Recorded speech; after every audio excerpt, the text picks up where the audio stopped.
Welcome back to Evolve to Win show with Heather and Paul. This is episode 104. And Heather? Thanks for tuning in. All right.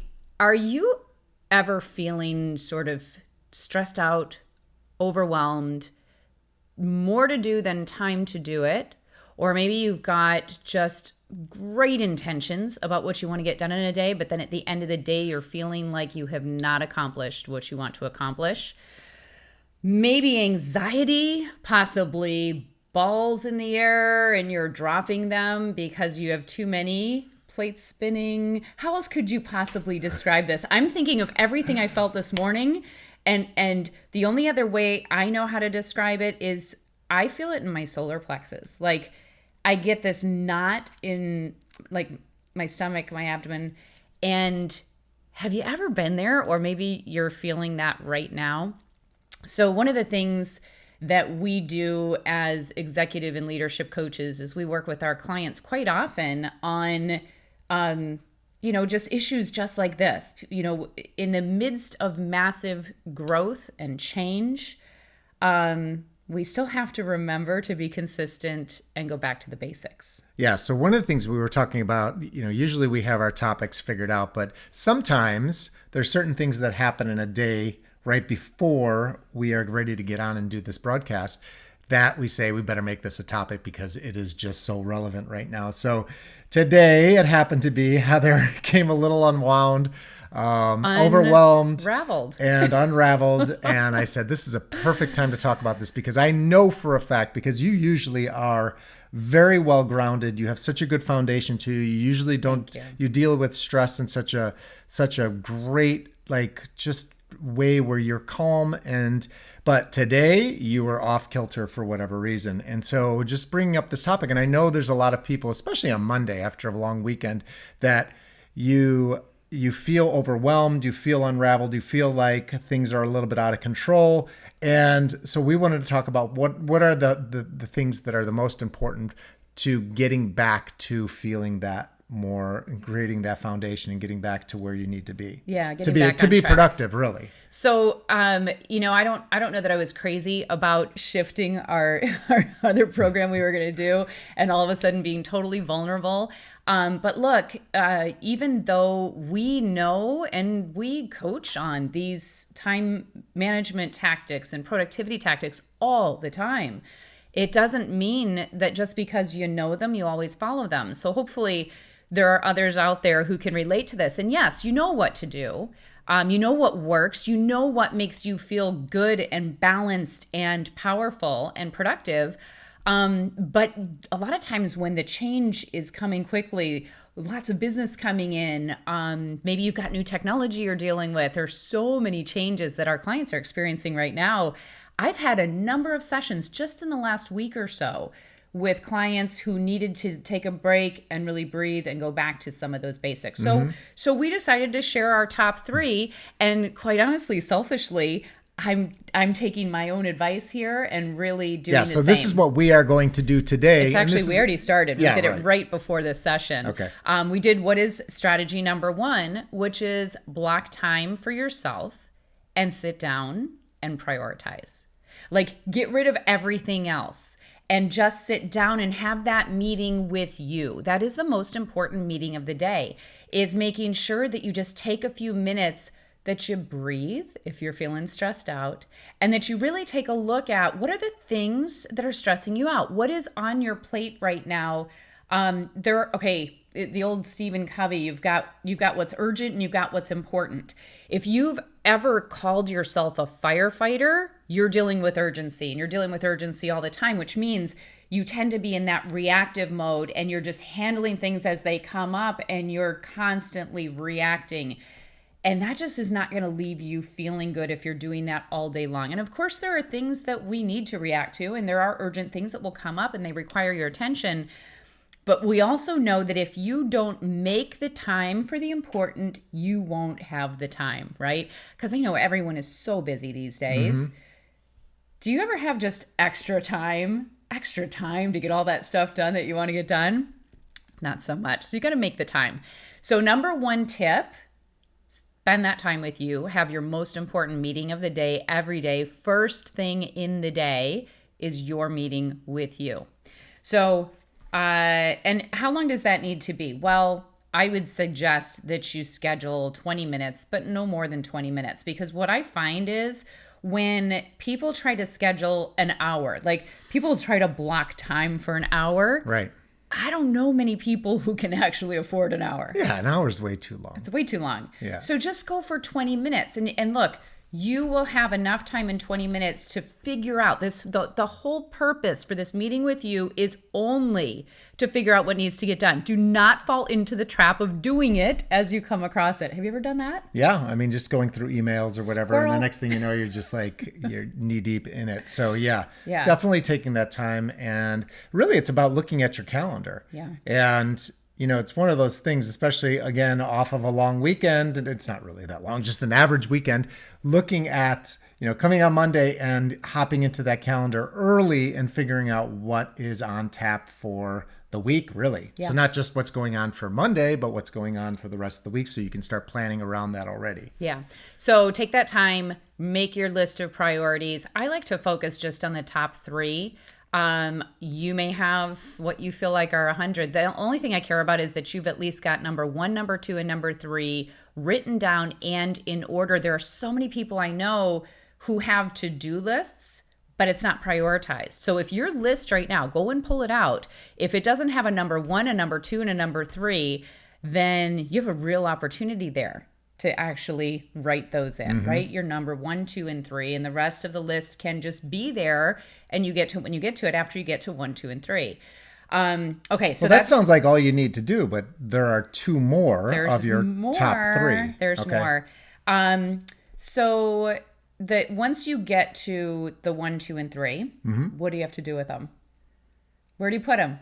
In your calendar. Yeah, a lot of people don't do that. So I want to ask you this. Is this, and listen, if you've got a foolproof method for yourself of prioritizing and getting it done, please chat it in. We want to crowdsource this too and hear what's working for you. But one of the things I know for us is we really recognize that once we've identified 1, 2, and 3, if we don't put those actually into the calendar with time set aside to get those done, then urgencies can take over the rest of the day. So again, if you can use 20-minute blocks of time, that's the preference. Unless you're already really, really good at blocking time and you can do more than that because you've really worked that routine for yourself, make sure that you're setting aside chunks of time for number 1, number 2, and number 3, or you may not get to them. All right. The second tip for getting back on track is to ask for help. Now, I know there's a lot of people out there that as I say those words, you're like, oh no, I don't do that. Right? And I can relate to that too. I am not big on asking for help. Are you? It's funny because I think there's a lot of people that, I think the majority of people don't necessarily ask for help. They sit in their overwhelm and try and figure it out themselves instead of having that meeting and bringing somebody in to just be able to talk it through and see how and what is the best way to delegate or just to get help with whatever project they're working on. So yeah, I mean, I know for myself, there'll be days where I'm trying to figure this thing out and I'm like, why don't I just ask somebody? So it does make a big difference in a lot of, and some people, just their behavioral styles and who they are, they don't necessarily think of bringing somebody in, to just talk through things and to be able to get a different point of view and a different way of looking at things. So it's a big deal. So you talked about 2 different things that I think are really valuable as you think about asking for help. One of the things that you talked about is just having the opportunity to talk to somebody. Because when you can talk with someone and talk through whether it's the anxiety you're feeling, as I mentioned, I feel it in my solar plexus. I am crystal clear where that shows up, but it shows up in different places. So part of it is like recognizing your physical symptoms where it's time to start talking. There are behavioral styles out there who tend to internalize their stress. You're one of them, right? You're much more internalizing. I'm much more just problem solving, right? So I tend to just try to work it out on my own. You stuff it, and neither one of those two things works that well. So if instead you do what Paul and I did right before we came online here, and you sit down and you have a meeting and you talk about the things that are, that are coming up for you, that are feeling stressful for you, and you just have that dialogue to figure out, okay, where am I putting this? How am I getting this done? Who can do this? That was the second thing you mentioned, was delegating. And this is a really, really big opportunity, is making sure that you are doing the right things. If you have too much to do and not enough time to do it, and that's real, then delegation is the option, right? If you can't delete the task, you've either got to do it or delegate it. So consider who is the right person to be delegating this task to. Right. All right. So those are two big reasons that you ask for help. But I mean, if nothing else, if you're feeling that physical stress of overwhelm, just make sure that you actually find somebody, whether it's your support person at work, whether it's a colleague, maybe it's your boss even. Who do you need to sit down and just work it out with? Just have that conversation. You'll feel so much better. All right, so that was the second one. So the first one was really slowing down to speed up, have a meeting with yourself. The second tip is ask for help so that you can really just get yourself centered and figure out who's going to do it or how you're going to do it. Yep. What's number 3? The third one is really just relying on your calendar. And this is a little bit more about the time blocking. We talked a little bit about that already. We've actually done an episode before on why time blocking doesn't work. It's one of our more popular videos that people watch, because I think everyone wants to say time blocking doesn't work, but it only doesn't work if you don't have really good rules around your time blocking that you actually follow. So we just want to talk a little bit about this particular topic, that when you do block that time, it's really, really important that you stick to it.